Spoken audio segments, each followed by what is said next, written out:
It has been decades now since Ridley Scott introduced us to the world of Alien. The xenomorph almost instantly became an iconic part of cinema and has spawned not only sequels, but also prequels. There's a lot of potential for further stories in this universe, so with that in mind, let's discuss Alien Romulus.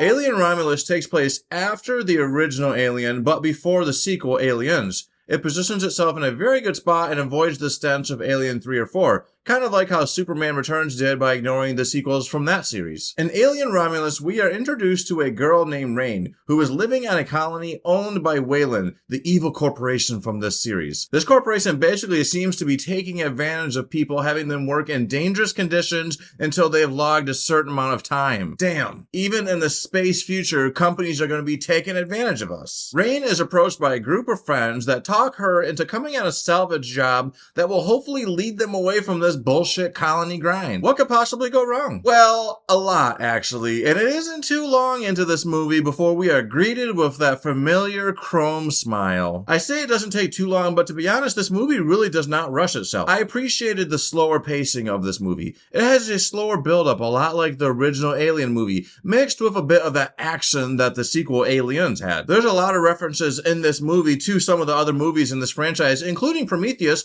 which I was very glad to see. So for sure, your best experience with this movie is going to be having seen Prometheus, Alien Covenant, and the original Alien, of course. If you've seen those, you should be golden. I think this movie has a very good cast, with Cailee Spaeny and David Jonsson being the two standouts. Those of you who watch Industry will immediately recognize David Jonsson. He is on that show, and he does a great job in this movie. In fact, this might be one of the best performances he's done for his career. Run. And Cailee Spaeny, well, she might seem familiar to you guys because she was in another big blockbuster from this year, and that was a little movie called Civil War. If you haven't seen that one, I'd recommend checking it out. It's pretty great. You can really tell that the director of this movie has a lot of respect for the Alien franchise. There are just a lot of intricate little details and touches that show just how much of a fanboy this guy is. And I think a fanboy is the perfect candidate to be tackling a franchise so loved by fans. By the way, if you have access and money to see this movie in IMAX, I would highly recommend it. This movie takes up the entire picture. The immersive sound is insane. This is a big scale movie, and IMAX delivers that big scale experience. But this movie is extremely loud, so that is something to be aware of. If you have sensitive ears, you may consider bringing some earplugs, because that xenomorph, that screech it does, woo-wee, your ears bleeding.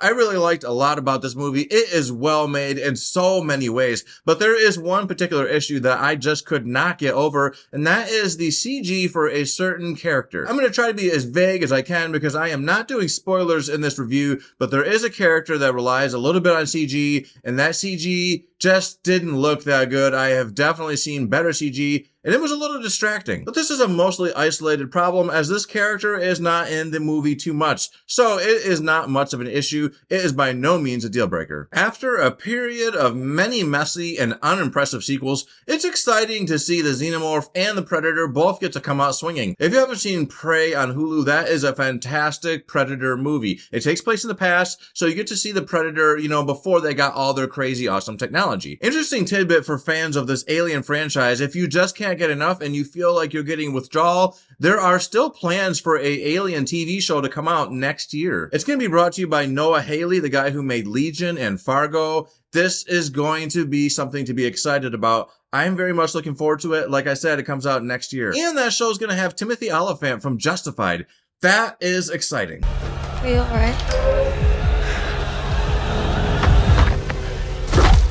So for me, this movie is an easy 9 out of 10. I loved so much about it. I was on the edge of my seat for almost the entirety of the movie. It has a great build-up. The tension is just so strong. I love the way it sounded, the way it looked. Alien has never looked better. So some questionable CGI aside, I think this is a fantastic movie. Definitely, if you are a fan of the Alien franchise, I am quite sure you're going to very much enjoy this movie. That's my thoughts. Did you guys see this movie yet? Please put your thoughts on it in the comments. Let me know. Did you like this review? If you did, please hit the like button. And if you want to hear more things from me, subscribe to this channel. Later.